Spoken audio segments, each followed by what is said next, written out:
नमस्कार दोस्तों, मैं मनोज कुमार सिंह, फाउंडर हूँ रूहे मोहब्बत का और आप सभी का स्वागत करता हूँ हमारे क्रिएटिव टॉक्स के सीज़न 2 और हमारे आज की गेस्ट हैं अमनदीप कोहली जी।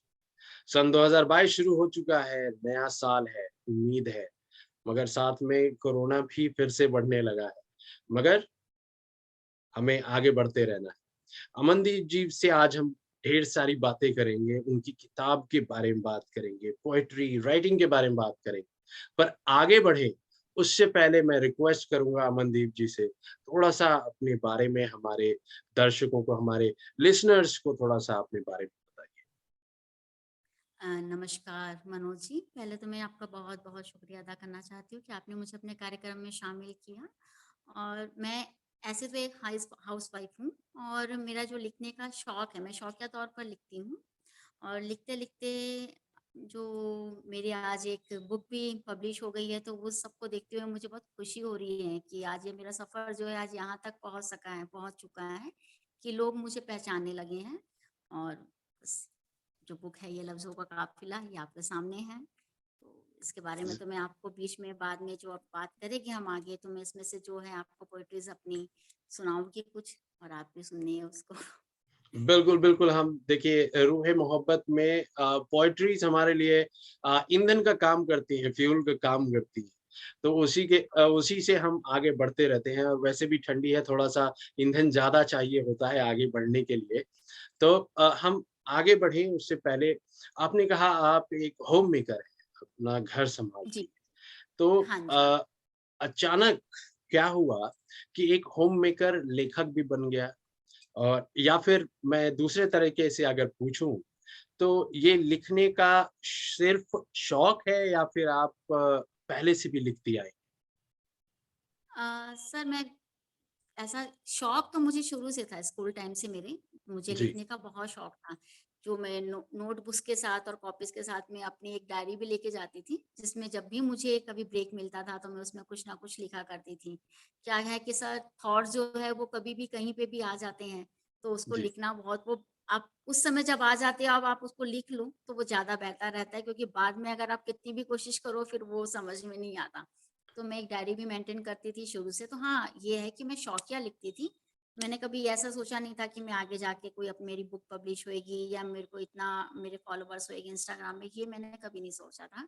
लेकिन ठीक है, ये सफ़र शुरू हुआ है और आज अगर इस मुकाम तक पहुँचा है, तो मुझे बहुत खुशी है इसके लिए। बिल्कुल, बिल्कुल, बहुत अच्छी बात है ये और सोचिए कितना खूबसूरत सफ़र है ये। कई बार हम लोग ज़िंदगी में बहुत सारी चीज़ें प्लान करते हैं, पर वो प्लानिंग धरी रह जाती है और कुछ हो जाता है हमारी ज़िंदगी के साथ। आपने जी, बुक पब्लिश करने का नहीं सोचा और आज बुक पब्लिश भी कर लिया आपने, कितनी अच्छी बात है ये। अच्छा बिल्कुल। हम आगे बढ़ें उससे पहले थोड़ा-सा मुझे अपने एजुकेशन के बारे में बताइए। आप कहाँ पे आपका जन्म हुआ और आपने कहाँ तक पढ़ाई की? सर मेरा छत्तीसगढ़ जो मेरा राज्य है, उसके दुर्ग जिले में मेरा जन्म हुआ है और मैंने जी, ग्रेजुएशन किया है सर। तो बीए में तो उसमें मेरा एक सब्जेक्ट था इंग्लिश लिटरेचर। तो वो जो जी, लिटरेचर की जब मैं पोएम्स वगैरह और सब पढ़ती थी तो शायद हो सकता है कि वहाँ से भी मेरा कुछ शौक मुझे लगा या मेरी और लिखने की मेरी तमन्ना वहाँ से जागी। तो मुझे बहुत ज़्यादा शौक है ये सब पढ़ने का। अब तो खैर पढ़ना कम हो गया है काफ़ी सालों से, लेकिन हुँ, फिर हुँ, भी मुझे अब लिखना ऐसा है कि बस दिमाग में जो आता है मैं वो लिख देती हूँ, दिल से लिखती हूँ और बहुत ही सिंपल और सीधी लैंग्वेज में लिखती हूँ सर। जैसे कि हम आपस में बात करते हैं, मैं उसी जी, तरीके से कुछ लिखती हूँ, बहुत ज़्यादा एफर्ट नहीं डालती। हुँ, और कई मेरे जो फॉलोवर्स हैं, वो मुझे कमेंट सेक्शन में बोलते भी हैं कि मैम आप बहुत सिंपल लिखती हैं और ऐसा लगता है कि बिल्कुल कनेक्ट हो जाता है आपके वर्ड्स जो होते हैं वो दिल से। तो खुशी जी, होती है ये जानकर कि ईज़िली कनेक्ट मतलब मैं हो जाती हूँ अपनी शायरी के द्वारा अगर किसी के दिल में कुछ अगर उनको भी लगता है कि हाँ, हाँ, ये हमारी ही बातें जो बोल रही हैं, हम ये कहना चाहते हैं। कई तो ऐसे भी लिखते हैं कि हम जो कहना चाहते हैं, आपने बिल्कुल हमारे दिल की बात बोल दी। तो जी, मुझे ऐसा लगता है कि सबके साथ कुछ ना कुछ होता है लाइफ में और अगर वो ईज़िली किसी के साथ कनेक्ट हो जाए, तो बहुत अच्छी बात है। तो मुझे खुशी है इस बात की कि मेरे वर्ड्स बहुत अच्छे से लोगों को समझ में आ जाते हैं। बिल्कुल, बहुत खूबसूरत बात है। सबसे इम्पोर्टेंट चीज़ अगर हम कुछ लिखते हैं और लोगों को आसानी से समझ में आ जाए, तो जिसके लिए लिखा है अगर उसी को समझ में नहीं आया तो क्या मतलब है? तो ये बहुत ही खूबसूरत बात कही आपने और इसी के साथ मैं आपसे रिक्वेस्ट करूँगा कि हमें थोड़ा-सा हमारे ईंधन की शुरुआत भी हो जाए और कुछ 2 लफ्ज़ आप हमें अपनी लिखी हुई रचनाओं से सुना भी दीजिए। बिल्कुल सर, मैं आपको एक शायरी सुना रही हूँ। ये टू जी, लाइनर्स में ज़्यादा मैंने मुझे लगता है कि मेरी पकड़ है। तो मेरी जो जी, भी शायरी होती है टू लाइन की ही होती हैं। तो मैं ठीक है। अपनी जो बुक है लफ्ज़ों का काफ़िला, उसी में से मैं आपको एक शायरी सुनाना चाहती हूँ। जी, तो वो इश्क भी कमाल होता है, वो इश्क भी कमाल होता है, जिसका जिस्म नहीं रूह मुकाम होता है। बिल्कुल, सर ये बहुत खूबसूरत, बहुत खूबसूरत। हम भी थोड़ा-सा प्रेम रस मेरा भी फ़ेवरेट जेनर है और रूह से मोहब्बत इसीलिए तो रूह मोहब्बत है। तो ये आपने जो शुरुआती 2 लाइनें कहीं आपने सीधे मर्म पकड़ लिया है रूह मोहब्बत का और बहुत ही अच्छे शुरुआत हुई है हमारी। तो अच्छा जी सर। ये बताइए आपने पेन नेम इस्तेमाल किया है ना? हाँ जी। तो जैसे मुझे ध्यान आ रहा है, उस दिन मैंने गलत प्रोनाउंस कर दिया था, आयत है और मैंने आयात कह दिया था। तो जी, बिल्कुल मुझे सर। थोड़ा-सा ये बताइए कि आयत आया कहाँ से? आपने ये नाम चुना क्यों? सर जैसे मैंने आपको बताया कि मैं शौकिया लिखती थी पहले, तो मेरी डायरी जी, जो रहती थी वो हमेशा मेरे बेड साइड में डायरी मेरी पड़ी ही रहती है। तो मेरी जी, जो डॉटर है, बड़ी डॉटर, तो वो एक बार आए, वो रूम में आए और उन्होंने देखा कि डायरी में कुछ लिखा हुआ है। आमतौर पर क्या है, मैं ऐसा लिखती थी, किसी को शो नहीं करती थी कि मैं लिखती हूँ, लेकिन अंदर ही अंदर मैं लिखती थी। तो वो डायरी पढ़ी तो उन्होंने ऐसे खोल के देखा जी। और उन्होंने ऐसे मुझसे पूछा कि मम्मा ये किसने लिखा है करके? तो मैंने हुँ, बोला मैंने लिखा है। बोला अच्छा ये आपने खुद लिखा है? मैंने बोला हाँ। तो उन्होंने बोला कि ये आपने खुद लिखा है या कॉपी किया है? तो मैंने बोला नहीं बेटा मुझे लिखने का शौक है, मैं लिखती हूँ। बोलती मम्मा ये तो बहुत अच्छा आपने लिखा है। तो इसको आप पब्लिकल क्यों नहीं, मतलब ऐसे एक एक स्टेज पे क्यों नहीं लाते? आपके जो लोग भी आपकी शायरी को पढ़े, अगर आप में इतना जी, है, कोई हुनर है तो उस टैलेंट को आप एक्सपोज़र मतलब एक्सपोज़र मिले उसको। तो मैंने बोला कि मुझे नहीं लगता कि मैं मेंटेन कर पाऊँगी ये सब इतना कुछ, अगर आप बोल रही हो तो। तो बोलती नहीं मम्मा अपन एक पेज बनाते हैं इंस्टाग्राम में और जब आपका मूड होगा तब आप पोस्ट करिएगा जब आप फ्री होगे। ऐसा ज़रूरी हुँ, नहीं है कि आपको डेली करना है। जिस दिन जी, आपका दिल हो आप करिए। मैंने हाँ, कहा ठीक है बेटा आप बनाइए फिर देखते हैं क्या होता है। फिर उन्होंने ही क्रिएट करा मेरा जो पेज है आयत 4223 इंस्टाग्राम पे, उन्होंने क्रिएट करा। क्रिएट करने के बाद फिर उन्होंने मुझसे बोला कि मम्मा पेन नेम क्या रखें? तो हुँ, मैंने बोला पेन नेम, मैंने कभी सोचा नहीं था कि वो मुझसे पेन नेम की भी बात बोलेगी और मेरे दिमाग में भी नहीं था। तो जब जी, उन्होंने ये बोला तो मैंने यही बोला कि बेटा आयत। तो वो भी थोड़ा-सा सोचने लग गई, तो बोला मम्मा आयत क्यों? बोली मुझे खुद भी नहीं मालूम कि मैंने ये आयत क्यों बोला और क्यों मेरे मुँह से एकदम ही आयत निकला, आई डोंट नो। बट जब मैंने फिर उसकी मीनिंग जब मैंने सर्च करी और उस वर्ड की जब मीनिंग मुझे पता चली, तो मुझे इतनी खुशी हुई और मुझे लगा कि इससे बेहतर नाम तो कोई और हो ही नहीं सकता मेरे लिए। तो जो अमनदीप से जो आयत का जो सफ़र मैंने तय किया है, उसका मैं जी। पूरा का पूरा श्रेय या बहुत बड़ा श्रेय मैं अपनी डॉटर को देना चाहती हूँ। अगर आज वो नहीं होती, तो शायद ये पेज भी नहीं बनता और मेरी शायद जो शायरिया है, जो भी मेरी लेखनी है, वो एक डायरी में ही सीमित रह जाती। Exactly, exactly. आपकी बेटी कितनी बड़ी है? जी, वो अभी 26 ईयर ओल्ड हैं ओके। और क्या नाम हाँ है जी, उनका? उनका है गुरशीन, गुरशीन कोहली। ओके। गुरशीन जी आपको धन्यवाद कि आपने अपनी मम्मी को प्रेरित किया और उनको आगे बढ़ने में मदद की। ये मैं आपको बता रहा हूँ this is the second incident I am talking to someone जिनको उनके बच्चों ने आगे प्रेरित किया है, आगे बढ़ने के लिए कहा है। जनरली ये होता है कि बड़े जो होते हैं, वो अपने बच्चों को पुश करते हैं, प्रेरित करते हैं कि तुम ऐसे बन जाओ, ऐसे आगे बढ़ो, ये करो। और यहाँ पे सेकंड टाइम मैं विटनेस कर रहा हूँ कि एक माँ को उनके बच्चों ने प्रेरित किया कि आपके अंदर ये टैलेंट है, आप आगे आए और दे हैव सपोर्टेड ये कितनी खूबसूरत बात है। और हम सर बहुत खूबसूरत। बिल्कुल और ये असल में अगर हम इस चीज़ को देखें, इस जनरेशन का पावर है ये कि दे आर कॉन्फिडेंट और वो उस कॉन्फिडेंस को अपने ओल्डर जनरेशन को कैरी ऑन तो थोड़ी-सी ट्रांसफर कर देते हैं। So it is very good. और टेक्नोलॉजी का अच्छा, अब जैसे आपने बताया कि आपकी बेटी ने जी। आपका इंस्टाग्राम हैंडल सेटअप किया और पेज और इस तरीके से। तो टेक्नोलॉजी वाइज़ आप हमें थोड़ा-सा बताएँ कि आप टेक्नोलॉजी वाइज़ में कैसी हैं आप? टेक्नोलॉजी सेवी सर, हैं या मैं फिर सच बोलूँ तो मैं बिल्कुल टेक्नोलॉजी वाइज़ में अगर आप मुझसे पूछोगे तो आई एम टोटली ज़ीरो। मुझे सिर्फ़ उसने जब मेरा शुरू में इंस्टाग्राम पेज जब उसने बनाया, तो वो जी, ही शुरू में हैंडल करती थी। आई जी, यूज्ड टू सेंड मतलब माय शायरी व्हाट्सएप उसको करती थी और वो फिर पोस्ट करती थी।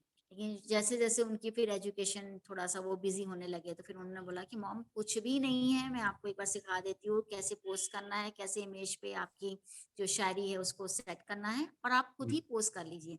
वो जी, ज़्यादा अच्छा होगा क्योंकि आपको किस मूड के हिसाब से कैसे शायरी सेट करनी है, कब हाँ, कैसे पोस्ट करना है, तो वो आप अगर आप खुद करोगे, तो उसमें बहुत अच्छा आपको रिस्पॉन्स मिलेगा और आपको समझ में आएगा कि कैसे क्या है और किस चीज़ में आपकी शायरी में किस में कमेंट ज़्यादा आते हैं, किस में लाइक ज़्यादा आते हैं, तो वो आपको समझ में आएगा। तो फिर उसने आया जब उसने मुझे पूरा सिखाया कि ऐसे करते हैं मम्मा, ऐसे करते हैं। जी सर, आपने जो पहले बात करी कि ये जो जनरेशन है ये वाक़ई में सर हमको बहुत कुछ सिखा रही है और मुझे इस बात की खुशी है कि वो पूरा साथ देते हैं। ऐसा नहीं है कि नहीं कि अगर हम 2 बार भी पूछते, 3 बार भी पूछते तो वो उतने ही अच्छे से बताते हैं कि नहीं मम्मा ऐसे करना है, ऐसा करना है। बिल्कुल भी मतलब वो नहीं होते कि नहीं हम क्यों इतना टाइम नहीं है, ये नहीं है। मैं इस मामले में बहुत खुशनसीब हूँ, मेरे बच्चे बहुत अच्छे से मुझे सपोर्ट करते हैं सर इस चीज़ के लिए।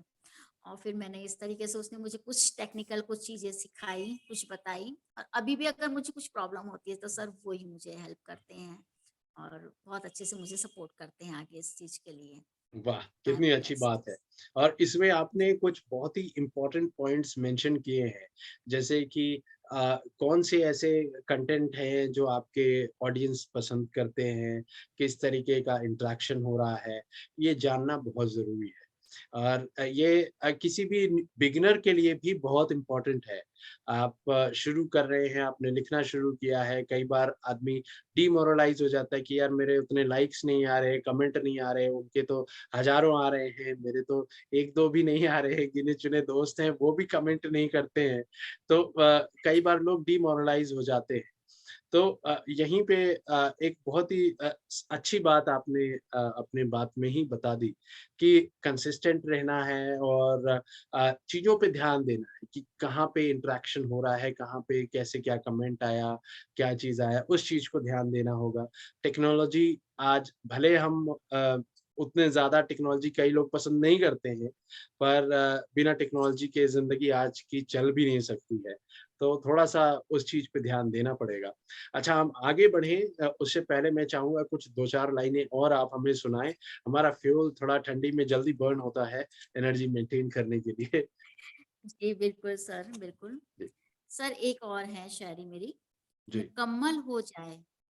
मुकम्मल हो जाए वो खाक रंग लाती हैं, गवाह है ज़माना भी मोहब्बतें अधूरी ही याद रखी जाती हैं। वाह! क्या बात है। यानी अगर आप चाहते हैं आपकी मोहब्बत को दुनिया याद रखे तो उसे अधूरा ही रखें। ये थोड़ा-सा मैं बिल इस चीज़ में थोड़ा-सा मैं अलग सोच रखता हूँ। भई मोहब्बत पूरी बिल हो जाए तो क्या बात है, दुनिया याद रखे ना रखे कोई दिक्कत नहीं है। ज़िंदगी तो उसके साथ हो जाए तो वो ज़्यादा ज़रूरी होता है। सर दुनिया वो तो डिपेंड करता है ना सर कि क्या बिल्कुल, आपकी सोच कैसी है। मैंने बोला ना मेरी शायरी में ऐसे ही होता है। कई लोग मुझसे पूछता है कि अरे आपका भी क्या दिल कभी टूटा है? ऐसा नहीं है सर। क्या हाँ, होता है कई बार हम जैसे मैंने आपसे बताया मेरी बहुत शायरी बहुत सिंपल लैंग्वेज में होती है जी, और जब मैं जी। किसी से बात करती हूँ या किसी से कुछ अगर वो मुझे कुछ बात बताता है कि ऐसा हुँ, हुआ या वैसा हाँ, हुआ, तो मैं उस चीज़ को बहुत गौर से सुनती हूँ।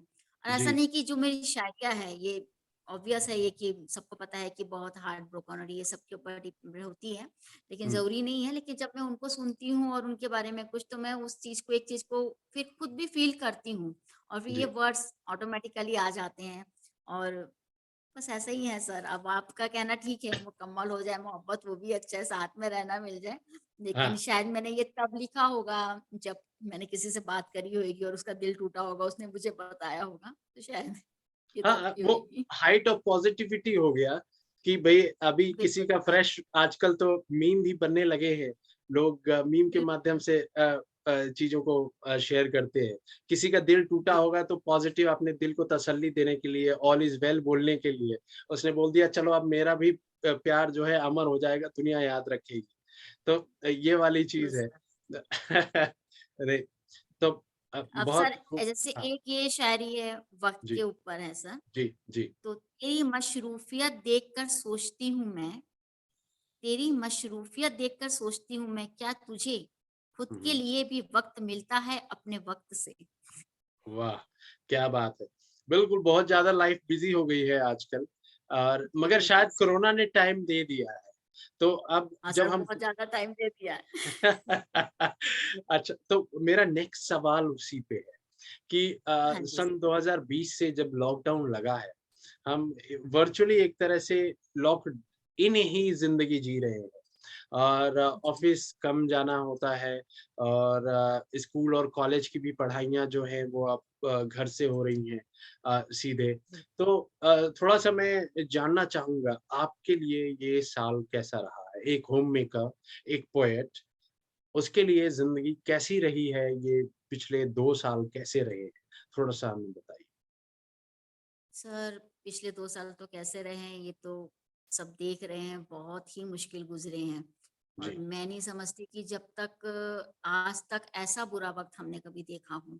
मुश्किल तो एग्ज़ैक्ट बहुत था इसमें इसको मतलब सब देखना, सब करना, न्यूज़ सुनना। एक समय तो ऐसा आ गया था कि न्यूज़ लगाने का भी दिल नहीं करता था, क्योंकि वो हुँ, इतना डिप्रेसिंग मोमेंट हो जाता था। सर ज़रूरी नहीं है कि आपके अगर घर में कोई हादसा नहीं हुआ है, तो ऐसा नहीं है कि एग्ज़ैक्ट हम फिर भी फ़ील तो कर सकते हैं ना, वी आर ह्यूमन बीइंग और हमको फ़ील तो यस, होता है ना, कि जिनके साथ एग्ज़ैक्टली ये सब हो रहा है, तो कितना बुरा हो रहा है, उनको कैसा लगता होगा। सर जी, बहुत डिप्रेसिंग मोमेंट था, लेकिन एक चीज़ मैं ये भी कहना चाहूँगी सर कि इस कोरोना ने जो सालों से जो बच्चे माँ-बाप से दूर थे, वो सब हाँ, घर आए और इतने सालों से आज हम मतलब 2 महीने के 2 मतलब इतना कम वक़्त मिलता था उनको हमारे साथ गुज़ारने के लिए, कभी 1 हफ्ता, कभी 2 दिन ऐसे आते थे, लेकिन जब आज 2 साल हैं बच्चे पास में, तो वो हाँ, खुशी होती है कि चलो एक सुकून मिलता है सर कि वो हमारे पास में है, तो एटलीस्ट जी, हम उनको केयर कर सकते हैं। लेकिन आप सोचिए अगर वो नहीं होते और वो दूर होते और खुदा ना खास्ता अगर वो नहीं आ सकते हमारे पास, तो सर बहुत मुश्किल होता। लेकिन मैं एक चीज़ और कहना चाहूँगी सर आज कि जी, ये जो सिचुएशन आज भी जैसे फिर से आ रही है, तो मैं जी, इतना ज़रूर कहना चाहूँगी कि हर नागरिक का सर ये एक फ़र्ज़ बनता है कि वो अपनी हुँ, ज़िम्मेदारी में पूरे ईमानदारी से अपना हिस्सेदारी दे। जी हुँ, सर, गाइडलाइंस तो जो भी है वो जारी तो कर देती है सरकार, लेकिन हुँ, उसको बहुत स्ट्रिक्टली हमको ही फ़ॉलो करना है। क्योंकि एक-एक के घर में जाके हर कोई इतना भी नहीं है कि देख सकता है, तो हमें अपना एक मतलब एक नागरिक होने के नाते हमारा फ़र्ज़ बनता है कि हम उस चीज़ को निभाएँ और जो फ़ॉलो करें स्ट्रिक्टली वो गाइडलाइंस को। जी। तो ये सब तो मैं चाहती हूँ कि हर एक अपना योगदान दे, हर नागरिक तो बहुत जल्द हम इस चीज़ से भी हमको जीत हासिल कर सकते हैं इसके ऊपर। एग्ज़ैक्टली थोड़ी-सी छूट मिलती नहीं है तो पार्टी करने चलते हैं, पौड़ी हो रही है बिल्कुल, हो जाता है शुरू बिल्कुल, और बिल्कुल सर। लोग गुस्सा करने लगते हैं कि भई हमारा फेस्टिवल है, हम फेस्टिवल नहीं मनाए, इतने दिन से ये रहा, वो रहा। पर कुछ समय और बस थोड़ा-सा अपना संयम बरतना ज़रूरी है। आप स्वस्थ रहोगे, ज़िंदा रहोगे, तो अगले तभी तो मिल बार पाएँगे और फिर तभी तो बिल्कुल, पार्टियाँ कर पाएँगे। बिल्कुल बिल्कुल ठीक आगे बोला और सर, अगले बार आप और अच्छे से जश्न मना लेना। क्योंकि बिल्कुल, ज़िंदगी से बड़ा जश्न और कुछ होता ही नहीं। तो बहुत सही ये सर। चीज़ें हैं। तो अच्छा तो इस दौरान आपके जो लिखना है, आप जो हुँ। लिखते हैं, इसने कैसे आपको मदद किया है? सर लिखना मैं आपको सच बताऊँ सर तो मैं दिन भर तो मेरे दिमाग में कुछ ऐसा चलता नहीं है कि मैं कुछ लिखूँ। जी, लेकिन रात में मेरा पता नहीं या तो आप बोलो कि ऑटोमेटिकली मेरा दिमाग चलने लग जाता है कि क्या फिर मैं वो जो भी ख़्याल आते जो भी आते अब तो डायरी नहीं है, अब तो फ़ोन हो गया है। तो जी, नोट्स वग़ैरह में फिर मैं उसको टाइप करके अपना पूरा सँभाल के रख लेती हूँ कि चलो ठीक है ये नेक्स्ट अपना ये पोस्ट के लिए काम आएगा। तो वो जी, सर जब एक बार रात को दिमाग चलना पता नहीं मुझे भी नहीं मालूम ये जो लिखते हैं शायद सबके साथ ऐसा होता होगा कि रात के समय दिमाग बहुत अच्छा चलता है सर और वो हाँ, फिर इतना कुछ लिख लेती हूँ मैं, 4-5 कभी-कभी 10 भी शायरियाँ जो होती है वो मैं अपना सँभाल के अपना उसको पूरा कॉपी करके रख देती हूँ अपने नोट्स में और फिर उसको पोस्ट करती हूँ। तो मुझे इतना ये नहीं लगता क्योंकि मैं दिन में तो लिखती नहीं हूँ, रात में ही ज़्यादातर मेरा ये लिखना होता है। हुँ, तो थोड़ा-सा डिप्रेस तो उस समय हो गए थे, कभी मन नहीं भी करता था, कभी मूड ऐसा जी। है या कुछ है। लेकिन ठीक है, वो अब यही बस दुआ करिए सर ये समय जल्द से जल्द गुज़र जाए ताकि हर जगह फिर से वैसी खुशियाँ देखने को मिले। जी, जी, जी, बिल्कुल एग्ज़ैक्टली। अच्छा आपने कहा आप छत्तीसगढ़ के दुर्ग से बिलॉन्ग करती हैं, तो अभी कहाँ पे रह जी, रही? अभी सर मैं छत्तीसगढ़ में ही हूँ और अभी मैं धमतरी ज़िले में रह रही हूँ। ये अच्छा, दुर्ग से 1 या डेढ़ घंटे का रास्ता है मुश्किल से, हाँ, हाँ, तो वहाँ पे है मेरा ससुराल। अच्छा। मैं छत्तीसगढ़ घूमना है मुझे बहुत खूबसूरत है। मैं 2020 में गया था, रायपुर गया था एक काम हाँ से जी, और मैं ओके, रहता छत्तीसगढ़ और मध्य प्रदेश के बॉर्डर पे हूँ, मैं मध्य प्रदेश का रहने वाला हूँ। और मेरा अच्छा, जो नेटिव डिस्ट्रिक्ट है सिंगरौली है, जो छत्तीसगढ़ से सटा ही हुआ है।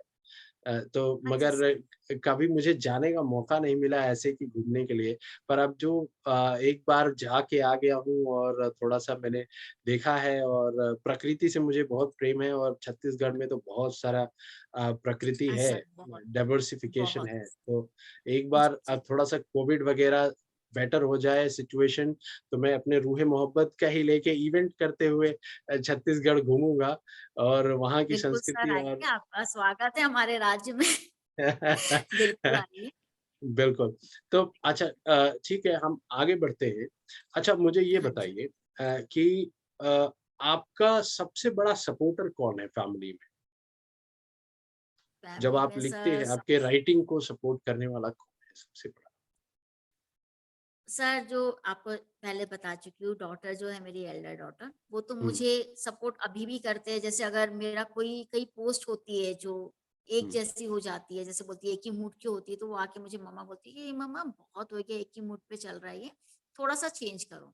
तो वो हाँ, बहुत सबसे बड़ी मेरी सपोर्टर है, तो सबसे बड़ी क्रिटिक भी है सर वो मैं आपको बता अच्छा, दूँ। वो पूरा ध्यान देती रहती है और आके बोलती है, "अब ये बहुत हो गया, अब इसको थोड़ा-सा अब अलग करो, कुछ अलग लिखिए आप, बहुत दिन हो गया आपका एक ही जैसा चल रहा है।" हाँ, और जो मेरी छोटी डॉटर है सर वो भी बहुत सपोर्ट वो मुझे आके ये ज़रूर बोलती है कि मम्मी अब आप रील्स वगैरह भी बनाया करो या अपनी शायरी पे आप वॉइस ओवर दिया करो पीछे से वो आप कुछ नया आप करो। तो हुँ, सपोर्ट तो सर पूरा है फैमिली का, तभी इतना कुछ हो पाता है, नहीं तो बड़ा अगर एक भी सपोर्ट ना करे तो मुश्किल हो जाते हैं। बिल्कुल, तो बिल्कुल, ये है, एग्ज़ैक्ट बच्चे तो है बिल्कुल। दोनों मेरे बहुत सपोर्ट करते हैं सर। ओके, सो बच्चा पार्टी और इज़ द मेन हस्बैंड भी सपोर्ट। है, वो भी पढ़ते हैं, हस्बैंड भी पढ़ते हैं, तो वो भी हाँ, तारीफ़ करते हैं, बोलते वाह! तुम इतना अच्छा लिख लेती हो, लेकिन तुम ये लिखती कब कब हो? हाँ, वो भी यही पूछते कि लिखती कब हो? बिल्कुल बोले एक बस एक गृहिणी के लिए तो दिन भर काम होता है, रात में जब तक सोने नहीं जाओ तब तक काम होता है गृहिणी के लिए, कभी फ्री टाइम होता नहीं है। तो बिल्कुल एग्ज़ैक्टली मैं भी देखता हूँ मेरी मम्मी दिन भर लगी रहती है और फिर रात में भी बेचारी बस जब सोने गई तभी आराम है, वरना अदरवाइज़ टाइम मिलता ही नहीं है। तो ये चीज़ है, ये hats off to you guys कि आप इसके बीच में भी टाइम निकाल के लिख रही हैं और शेयर कर रही हैं।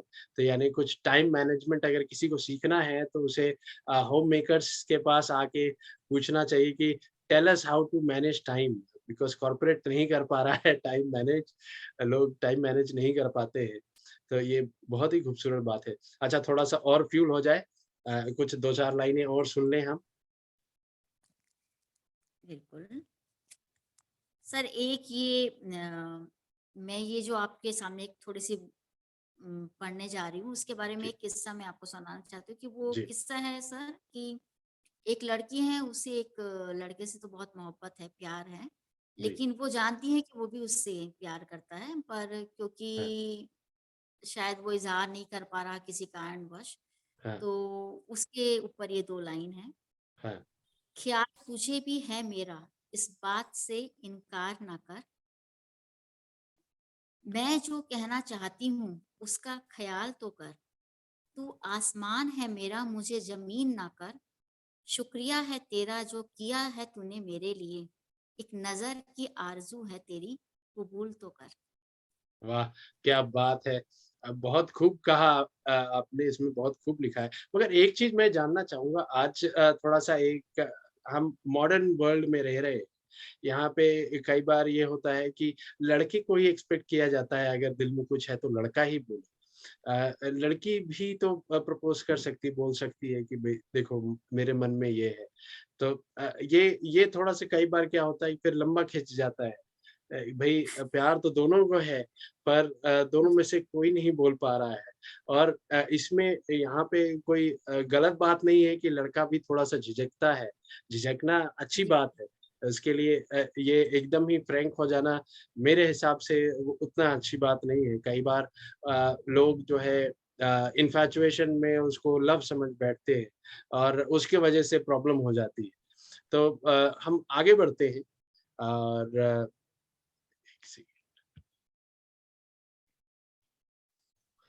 हाँ, तो हम इसकी बात कर रहे थे, तो रिलेशनशिप एक ऐसी चीज़ है जिस पे ख़ासकर मेरा भी एक फ़ेवरेट टॉपिक है, जिस पे हम काफ़ी कुछ लिख सकते हैं। और क्योंकि love is my favourite genre, love and romance. तो जी। आपका फ़ेवरेट जेनर क्या है? सर मेरा भी बस यही समझ लीजिए, मेरी तो जितनी भी शायरी होती है सब इसी या तो प्यार के ऊपर होती है या ब्रेकअप के ऊपर होती है। तो मेरा तो फेवरेट यही है। मैं चाहूँ भी तो कई बार मोटिवेशनल मैंने लिखने की कोशिश करी, जी, लेकिन फिर भी वो बोलते हैं ना, जो आपका फेवरेट होता है वही हाँ, आपके दिमाग में चढ़कर बोलता है। तो सर जी, मुझे तो जितने भी ख़्याल आते हैं फिर इसी पे आते हैं और जी। मैं फिर इसी पे लिखती हूँ। मुझे और पसंद भी है मुझे इस टॉपिक पे लिखना, तो फिर मैं बस यही मेरा फेवरेट है सर। तो जो आपका है वही हमारा है, जी, जी, सेम जी, है। जी। अच्छा, ब्रेकअप पे लिखते हैं आप, राइट? तो आपने जैसे बताया कि कई बार लोग पूछते हैं कि भई क्या आपका भी ब्रेकअप हुआ है क्या? क्या आपने भी इश्क किया है क्या? अच्छा, तो मैं वो चीज़ नहीं पूछूँगा, क्योंकि आपने उसका जवाब दे दिया कि कोई ज़रूरत नहीं है कि जो हम लिखते हैं उस चीज़ को हमने पर्सनली एक्सपीरियंस किया हो। किसी दूसरे का बिल्कुल। एक्सपीरियंस भी हमारा एक्सपीरियंस बन जाता है। ख़ासकर जब हम हाँ जी, पोएट हैं या लेखक हैं, तो हमारे लिए वो एक अपने आप नेचुरल आता है कि दूसरे के इमोशंस हम समझ पाते हैं। तो हाँ जी। मुझे ये बताइए, कई बार आप क्योंकि इस तरीके से लिखती हैं, तो कोई आपके रिलेशन में या कोई दोस्त जिसका दिल टूटा हो और वो आके आपको बोले, अमनदीप मेरे साथ ये हो गया। तो ऐसा कुछ कभी हुआ है आपके साथ लाइफ में ऐसे? सर बहुत बार हुआ है, मैंने बहुत बार ऐसे मतलब जो मुझे एक तो मुझे ऐसा लगता है कि सबको ऐसा लगता है सारे आके मेरे पास अपने सीक्रेट्स बताते हैं और जी, उन मुझे खुशी है कि मैं कभी किसी से शेयर नहीं करती। जी, लेकिन बहुत बार ऐसा होता है, कई मेरे पास आते हैं और मुझसे शेयर करती है अपने बहुत कई बातें होती है जो किसी और से शेयर नहीं कर सकते, तो वो मेरे से करते हैं। जी। तो मुझे अच्छा है सर, मैं सुनती हूँ, लेकिन कई बार दुःख भी होता है, तकलीफ भी होती है, यार ऐसा नहीं होना चाहिए था, क्यों हुआ? हुँ, पर ठीक है, यही सब तो फिर इंस्पिरेशन बन जाते हैं ना मेरे और लिखने में, तो मैं लिखती हूँ फिर ये देख-देख कर ही और ये हुँ। तो सुनकर। इस पे सवाल बनता है कि जब आपने मान लो किसी ने आके सीक्रेट आपको बताया, ठीक है? और आपने उसी से इंस्पायर होके कुछ लिख दिया। तो क्या कभी ऐसा हुआ है कि सामने वाला आके लड़ाई करे, "अरे! मैंने तो तेरे को अपना समझ के बताया था, तूने इस पे पोएम शायरी बना के डाल दी। ऐसा ऐसा क्या मज़ाक उड़ा रही है मेरा?" ऐसा कुछ भी हुआ है क्या कभी? नहीं सर, ऐसा कभी लड़ाई तो नहीं हुई, लेकिन ऐसा है जी, कि 1-2 बार ऐसा हुआ है कि जब मैंने कुछ ऐसा लिखा है तो उल्टा वो बहुत खुश हुए, कि वाह! जी, तूने कितने अच्छे से, मतलब जो हमारी फीलिंग है उसको अपने लफ्ज़ों पे तूने इतने अच्छे से ज़ाहिर किया है। जी। तो वो सर लड़ाई तो कभी नहीं हुई, लेकिन हाँ, तारीफ़ ज़रूर मिली है कि ये बहुत अच्छा वाह! लगा। कई तो मुझे ऐसे बोलते हैं जो मेरी फ्रेंड्स हैं कि कुछ लिख के भेज दे यार, ऐसा करना है, वैसा करना है। तो मेरे हाँ, को बड़ी खुशी होती है कि चलो मैं कम से कम किसी के काम तो आती हूँ, तो मैं तो तुरंत लिख के भेज देती हूँ कि हाँ, चलो ये। एग्ज़ैक्ट और फिर आगे से एग्ज़ैक्ट तारीफ़ मिल जाए सर, उससे बड़ी बात और क्या है। बिल्कुल, बिल्कुल। किसी क्रिएटिव आदमी को अगर तारीफ़ मिल जाती है तो उससे बड़ा उसके लिए कुछ पे होता ही नहीं है। और आपने बिल्कुल सही कहा। अ, हम भी इस चीज़ को विश्वास करते हैं, पर्सनली भी मैं विश्वास करता हूँ कि वर्ड्स में, शब्दों में बहुत ताकत होती है हील करने की। और जब आप किसी का दर्द समझ के उसको लिख पाते हो, तो उसे भी ये महसूस होता है कि किसी ने मेरा दर्द समझा और उससे उसको हीलिंग हो जाती है। और उसको वो जो दर्द है वो थोड़ा कम हो जाता है। तो ये एक बहुत ही अच्छी चीज़ है। तो हम आगे बढ़ें उससे पहले थोड़े से 2-4 लाइनें आपसे हम सुनना चाहेंगे, फिर हम अपने स्पेशल राउंड में पहुँचेंगे जहाँ पे कुछ फास्ट फॉरवर्ड करेंगे हम। तो थोड़ी-सी 2-4 ज़रूर लाइनें सर। सुनने और आपसे। सर एक्चुअली जो मेरी शायरी होती है ना, कई बार कुछ ऐसी होती है, कुछ थोड़ी डीप मीनिंग के साथ होती है, तो मुझे ऐसा लगता है कुछ जी, समझ पाया है कि नहीं कोई। लेकिन कई लोग कनेक्ट कर लेते हैं, जैसे ये देखा है, मैंने देखा है खुद के गुरूर को बदलते हुए। जी। मैंने देखा है खुद के गुरूर को बदलते हुए, वो अब किसी और के सर चढ़कर बैठा है। वाह! क्या बात है! क्या बात है, क्या बात है! इसको जिसने समझ लिया वो हमेशा हाथ जोड़ के ही रहेगा, विनम्र रहेगा। उसको समझ में आ जाए ये चीज़ें। बहुत खूब कहा आपने इस चीज़ को। और कई बार ये चीज़ें होती हैं जब डीप थॉट की चीज़ें लिखी जाती हैं, तो जिसने महसूस किया है वो तो तुरंत महसूस कर लेता है उन शब्दों को, उनके साथ खुद को जोड़ लेता है। पर जिसने महसूस नहीं किया है वो कई बार उसे समझ में नहीं आता, मगर जब सही समय आता है, वो शब्द कान में गूँजते हैं या फिर वो याद आता है कि ऐसा कुछ पढ़ा था और आज समझ में आया इसका मतलब क्या है। बहुत सही। तो अच्छा और हम एक आपको 2 जी, लाइन और मैं सुनाना चाहूँगी। बिल्कुल। ये खुद के लिए शायद किसी हद तक मैंने अपने लिए भी लिखा है। जी, सीख लिया मैंने भी दुनिया का दस्तूर, जी। सीख लिया मैंने भी दुनिया का दस्तूर, अब हर खता का कसूरवार मैं खुद को ठहराती नहीं। बिल्कुल सही कहा आपने, बिल्कुल सही कहा। ये एक बहुत ही इम्पोर्टेंट चीज़ है जो सीखना ज़रूर है। हर चीज़ के लिए अपने आप को ब्लेम करना आदमी ऐसे स्थिति में पहुँच जाता है कि वो फिर आगे बढ़ ही नहीं पाता है। ये एक बहुत ही बिल्कुल सही सही सर, बात कही है आपने कि दुनिया की हर गलत चीज़ के लिए हम रिस्पॉन्सिबल नहीं हैं। तो बिल्कुल, दुनिया वालों का क्या है, उन्हें कोई चाहिए जिसके ऊपर ब्लेम करना है और उसे नीचे करके रहना है, अपने आप को कोई ब्लेम नहीं करता। चलिए हम आगे बढ़ते हैं। हमारा क्विक फायर राउंड है, यहाँ पे आपको ज़्यादा सोचने का टाइम नहीं दूँगा मैं, ठीक है? जल्दी-जल्दी ओके, सवाल पूछूँगा, आपको जवाब देना है, ठीक है? जी। अच्छा आप मुझे ये बताइए, आपका फ़ेवरेट फेस्टिवल कौन-सा है? सर मेरा फ़ेवरेट फेस्टिवल है लोहड़ी एज़ ए अच्छा सरदार, अच्छा लोहड़ी। यानी आसान कर दिया मैंने, लोहड़ी वाले दिन लोहड़ी वाला ही बिल्कुल, सवाल सर वो पूछा। एक चल अलग ही एक वो हुँ, हुँ, ठीक है। अच्छा फ़ेवरेट मिठाई कौन-सी है? मिठाई रसगुल्ला व्हाइट रसगुल्ला, वाला। ओके, ठीक है। अच्छा, नॉट सो फ़ेवरेट मिठाई कौन-सी? सर उसका नाम भी लेना पसंद नहीं है। मिठाई तो और नहीं लेकिन हलवे का नाम हलवा है वो है गाजर का। गाजर का हलवा, आज मैंने सर मैंने वो नाम ले लिया तो अगर मेरा इंटरव्यू मेरी डॉटर्स देखेगी तो वो लोग हैरान हो जाएगी कि मैंने वो नाम भी कैसे अपनी ज़ुबान पे लाया। मुझे इतनी बाप रे हीट है उस बाप! चीज़ से। गाजर के हलवे के जो प्रेमी हैं, वो सब बोलेंगे कि कैसे है ये महिला, कि गाजर का हलवा? बहुत लोगों का फ़ेवरेट है वो। और ठंडी के मौसम में तो पता है ख़ासकर दिस इज़ द सीज़न।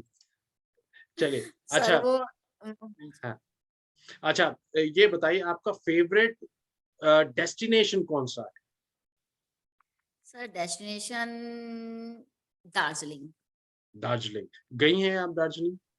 बिल्कुल हाँ, गई हूँ सर, इसलिए ओके, कह रही हूँ मुझे वहाँ पे बहुत अच्छा लगा था जाकर। ओके। अच्छा फ़ेवरेट डेस्टिनेशन जहाँ आप जाना चाहती हैं? हुँ, जहाँ मैं जाना चाहती हूँ, जी, उसका नाम नहीं याद आ रहा सर मुझे लेकिन मैंने सुना था। इतना सर टाइम ऐसा है आप नहीं है। छोड़ दो। हाँ, चलिए सर छोड़िए इसको स्किप करिए ये वाला क्वेश्चन। अच्छा स्किप कर दिया, अभी टेस्ट मैच चल रहा है, आपने छोड़ दिया बॉल। ओके, कोई बात नहीं, ठीक है। अच्छा ये बताइए आपका फ़ेवरेट एक्टर कौन है? सर मेरा फ़ेवरेट एक्टर है अजय देवगन। अजय देवगन? अरे वाह! जी, मैंने मैंने कम ही लोगों को देखा है अजय देवगन फ़ेवरेट एक्टर है। नहीं सर वो मुझे ठीक। बहुत पसंद है। अच्छा पहली मूवी के वजह से फ़ेवरेट है क्या अजय देवगन जी? नहीं सर पहली मूवी के बाद जो उनकी जो आँखें सिर्फ़ जो काम कर जाती है ना सर, वो बाकी बहुत सारे एक्टर्स जो अपने डांस वग़ैरह से भी नहीं कर पाते, लेकिन उनकी आँखें वो सब बोल जाती हैं और सिर्फ़ उनकी आँखों को देखो तो समझ में आ जाता है कि क्या है। Expression wise he is best. वाह! क्या बात है, इसीलिए लगता है काजोल जी ने उनसे शादी की है। ठीक है, चलिए हम अब जब काजोल जी की बात की तो आप ये बताइए आपकी फ़ेवरेट एक्ट्रेस कौन है? जी, माधुरी दीक्षित। माधुरी दीक्षित। फ़ेवरेट आपकी सिंगर कौन है, मेल और फीमेल? सर मेल में तो सोनू निगम है जी। और फीमेल में श्रेया घोषाल। ये मुझे हाँ, बहुत श्रेया घोषाल। पसंद है। बहुत अच्छा, हुँ। Classic, yes, very good. अच्छा, तो लास्ट क्वेश्चन हमारा, करेला और हम अगर बोले आपको कोई मिठाई, ठीक है? हुँ, तो दोनों हुँ। में से किसे चूज़ करेंगे आप? सर करेला या मिठाई? सर मिठाई जी। तो फिर आप कुछ भी बोल सकते हो जो मुझे ना पसंद हो तो मैं करेला पे जाऊँगी क्योंकि करेला मुझे पसंद है। तो मैं अच्छा, करेला चूज़ कर लूँगी। चलिए आप समझ गई मेरी गूगली को क्योंकि मैं वहाँ मिठाई में गाजर का हलवा ही निकालता। चल आई नो सर मैं जानती थी इसलिए मैंने बोला कि आप मुझे कोई भी नाम बोल सकते हो इसलिए करेला बोलूँगी क्योंकि वो तो मुझे पसंद है। तो मैं जी, रिस्क जी। नहीं लूँगी। जी, बिल्कुल, ठीक है। तो इसके साथ हमारा क्विक फायर राउंड समाप्त हुआ। तो अब हम लास्ट पार्ट पे आते हैं। अच्छा, तो आप जनरली रात में लिखती हैं, राइट?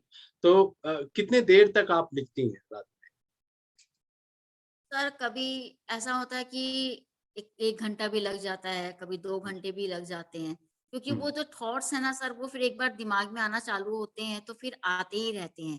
तो जी, कई बार ऐसा होता है कि लिख लिया, एक शायरी लिखने के बाद में 15-20 मिनट हो गए, कुछ दिमाग में नहीं आया, फिर अचानक से आ गया। तो हुँ, 1-2 घंटे तो कहीं न कहीं नहीं जाते, हो ही जाते, उतना तो टाइम लग ही बिल्कुल। जाता है। बिल्कुल। अच्छा मुझे ये बताइए, एक होम मेकर होने के साथ-साथ कितना इम्पोर्टेंट है अपने पैशन को फ़ॉलो करना? क्योंकि आपको लिखने का शौक था, पैशन था आपको लिखने का। तो कितना इम्पोर्टेंट है ये कि एक होम मेकर भी अपने लिए थोड़ा-सा टाइम निकाले और अपने कोई सा भी पैशन हो, आपका तो लिखना था, किसी का हो सकता है कढ़ाई करना हो या फिर हो सकता है और कुछ करना हो। तो कितना जी, जी। इम्पोर्टेंट है अपने पैशन को भी फ़ॉलो करना साथ में?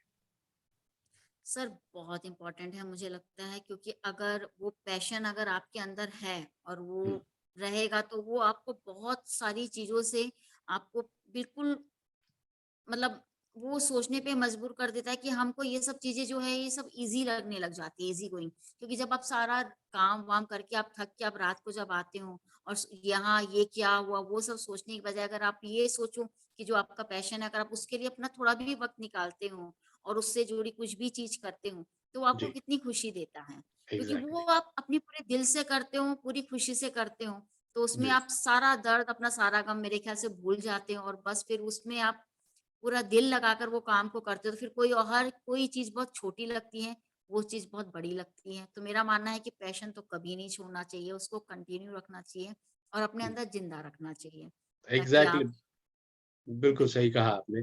मैं भी जो अपने कई बार लाइफ कोचिंग के सेशंस लेता हूँ, उसमें मैं लोगों को बोलता हूँ कि फॉलो योर पैशन, अपने पैशन को फॉलो करिए। टाइम उसको ये मत सोचिए कि मुझे टाइम निकालना पड़ेगा, उसको रूटीन का हिस्सा ही बना लीजिए, ताकि आपको ये लगे ही नहीं कि मैंने अलग से टाइम डेडिकेट करना पड़ रहा है मेरे पैशन को फॉलो करने के लिए। चाहे 10 मिनट ही हो, पर उससे अलग ही पूरा मेंटली और फिज़िकली आदमी में चेंज आता है। एक अलग सी कॉन्फिडेंस बना रहता है। अच्छा बिल्कुल सही। तो थोड़े से कुछ 2-4 लाइनें और हम सुनेंगे आपसे और फिर लास्ट मैसेज आपसे लेंगे। बिल्कुल सर। जी। अ,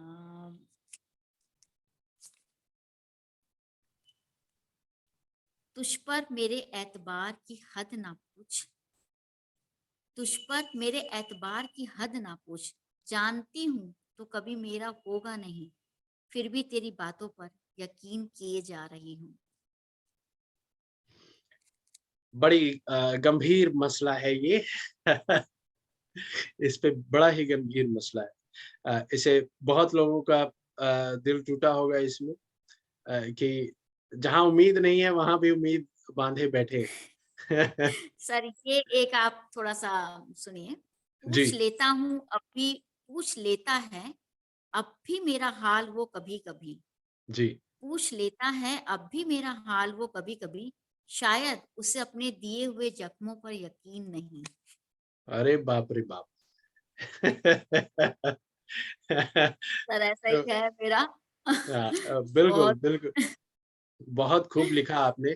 तो एक बार मैं चाहूँगा आप फिर से अपनी किताब का एक बार हमें कवर पेज दिखा दें। अ, दोस्तों, लफ्ज़ों का काफ़िला आयत के द्वारा लिखा हुआ मतलब अमनदीप कोहली जी के द्वारा लिखा हुआ। इसका लिंक हमारे इस इंटरव्यू के डिस्क्रिप्शन में अवेलेबल रहेगा, तो आप अपनी कॉपी ग्रैब कर सकते हैं। फॉलोइंग दैट लिंक आप आराम से अपनी कॉपी ग्रैब कर सकते हैं। और जाने से पहले मैं आपसे चाहूँगा अमनदीप जी कि हमारे लिसनर्स के लिए कोई मैसेज आप नया साल शुरू हो गया है और आज लोहड़ी भी है, तो कुछ मैसेज आप अगर हमारे लिसनर्स को देना चाहें? बिल्कुल सर, लोहड़ी तो मैं यही चाहती हूँ आज जितने भी ये तकलीफ है लोगों को जो इस तर्स के इस माहौल से गुज़र रहे हैं, वो बस वाहिगुरु करे कि वो आज पूरी उस लोहड़ी की जो आग में वो सब जलकर खाक हो जाए। और मैं लोगों से यही कहना चाहूँगी कि जो भी समझता है कि नहीं हमें अपना पैशन अब कहाँ टाइम है, क्या है, बिल्कुल नहीं। टाइम आप निकालिए और अपने पैशन को बिल्कुल मत उसको अधूरा छोड़िए, उसे पूरा करने की पूरी कोशिश करिए। ये आप ही हो, आपका पैशन है, आप ही उसे पूरा कर सकते हो और आप ही ज़िंदा रख सकते हो। तो मेरा मानना यही है कि जब मैं एज़ ए होममेकर कर सकती हूँ, तो कोई दूसरा भी बहुत ईज़िली इस चीज़ को कर सकेगा और करना भी चाहिए सर। जी, बिल्कुल, बहुत खूब कहा आपने और धन्यवाद करना चाहूँगा अमनदीप जी, आपने समय निकाला हमारे साथ और बड़ी खूबसूरत आपने शायरियाँ सुनाई और आपके ज़िंदगी के कुछ किस्से सुनाए आपने, कैसे टाइम निकाल के आप एक होममेकर होके एक किताब भी लिख चुकी हैं और आपकी शायद दूसरी भी किताब आ रही है। मैं नहीं चाहूँगा जी कि आप सर। लीक करें उसे, तो दोस्तों आप लोग उन्हें फ़ॉलो कर सकते हैं, आयत नाम से उनका इंस्टाग्राम हैंडल है, वो भी हमारे डिस्क्रिप्शन में मेंशन रहेगा। आप उस पे लिंक पे क्लिक करके उनको फ़ॉलो कर सकते हैं क्योंकि जल्दी उनकी दूसरी भी किताब आ रही है। तो आप उनकी पहली किताब भी ले सकते हैं उसकी कॉपी, उसका लिंक रहेगा। दूसरी किताब जैसे आएगी तो वो भी आपके साथ शेयर कर दिया जाएगा और तब तक आप उनको फ़ॉलो करें और जो वो पोस्ट कर रही हैं डे टू डे बेसिस पे तो वो उनको आप पढ़ें और फीडबैक दें क्योंकि हम सब के लिए क्रिएटिव लोगों के लिए हमारे लिसनर्स का, हमारे रीडर्स का फीडबैक भी बहुत इम्पोर्टेंट होता है। तो नेक्स्ट टाइम हम फिर आएँगे किसी दूसरे गेस्ट के साथ, तब तक आप सब अपना खूब ध्यान रखें। नमस्कार। नमस्कार।